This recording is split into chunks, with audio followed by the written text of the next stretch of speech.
Hey everybody, this is my quick review of the Cobra HH350 marine handheld floating radio.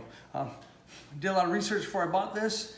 I just wanted to share some things I was looking for that I couldn't find online about it. And some of the main reasons I bought it. There's a lot of great competition. You get this thing in about the $100 range. If you go cheaper than this, they don't float. Maybe they're not waterproof. If you go more expensive, you get some other features like you can send out your position. Some of the things I really like about this and reasons I bought it, I'll start at the top. It's got a removable antenna.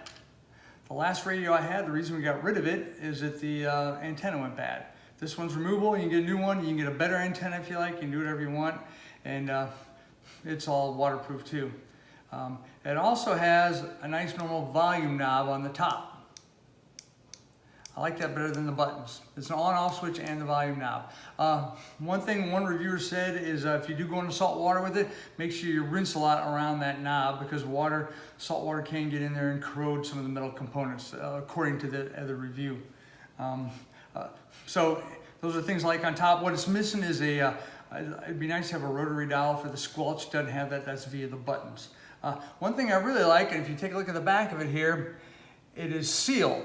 A lot of the radios in this price range, the battery seals the compartment. This one, the compartment's already sealed, which is really what makes sense. I mean, the battery only needs a few contacts here to get to the rest of the radio. Why would this be all open? But as you can see, the body itself is sealed, which is really nice. And then the battery, here you go, a little lithium-ion battery. See, I haven't done much testing with it, but it seems to hold a good charge. You can get another nice thing. You can get a battery pack that takes, I think, AAA batteries in it. You can order online. I think it's like 12 or 13 bucks, maybe 15 bucks. But if you want a battery compartment that holds normal batteries to have it as a backup, there you go, pretty cheap. Oh, and the antenna is replaceable for about 12 bucks. That's a very reasonable price. Extra batteries, lithium-ion batteries, 20 bucks. Most of the other brands were $40 or more. Another nice thing about this. But what's nice here, it doesn't need the battery itself doesn't need to be have any sealant around it. If water gets in there, so what? Because the battery itself is sealed, as is the unit. And all you do to put it in there, go. Oh, let me show you before we get to that. While the battery's out, the charger, which you see right here. Sorry, it's kind of far away from you. It'll charge just the battery. You can just take the battery and drop it in there. Let me see how it goes. See if I can get this right. No. Oh, hold on, let me see. All right, there's a way to do this. There. If you click it in there, the battery alone, the charger will charge just the battery. However, if you want to, and when you do put something in the charger, I think you can see a little green light goes on. I think that means it's full. I think it's red and then it turns green when it's full. When you want to charge the whole unit, you pull out this little insert and let me show you here. I'll put the battery in. The battery just kind of goes in. Actually, there's a little bit of a sealant right here around the edge, whereas the orange on the body itself is plastic. The orange right up here is rubberized, so it does tend to seal the battery compartment. So I was wrong there. And then for this, you just push it in. Battery goes in like that. Take a screwdriver.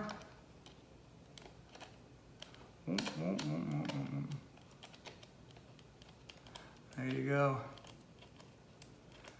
And it goes. Keep it nice and secure. For most people, that's all they'll have to do. Just leave it like that. You can see it feels real good in the hands. You know, it's real nice. And then this thing goes in like that. Starts your charging. You get a green light when it's done. Then off you go. I suppose you could mount this in your boat depending on what you have. We have a little 19-footer center console, so this thing gets kind of thrown in the little cabinet there. But otherwise, the on-off, like I said, right there. Nicely backlit. I'm not going to go into what it can do. It's basically, it's got all the frequencies. It can search a bunch of frequencies. You can select frequencies for it to search. I think it's all pretty standard stuff. Let's see, there's that. Okay, then there is a clip that goes on the back. See right here? One thing I don't like is the tether here, whatever you want to call it, the wrist strap has to go into the clip. I'd rather have a little dedicated notch right here on the radio so you don't have to have the clip in to have the wrist strap, but that's how it goes. One thing I like about the clip, if you look at it right here, it's spring activated. Some of them are just plastic all the way through and they'll snap. This one shouldn't. And this one you just put it in there like this. And there you go. But anyway, so I think I kind of outlined the things I liked about it. It does come, in addition to a normal charger with a 110 volt supply for the house, it does also come with your cigarette lighter charger. It also plugs into this thing, so you can use that on your boat or however you're going to do it. So it's pretty much a complete package. It is a simple radio.